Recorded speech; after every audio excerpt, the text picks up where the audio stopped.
Çerşembeniz mübarek.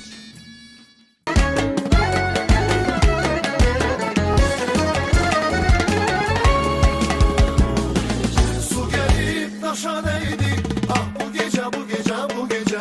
Kirpiklerin kaşa değdi, ah bu gece bu gece bu gece.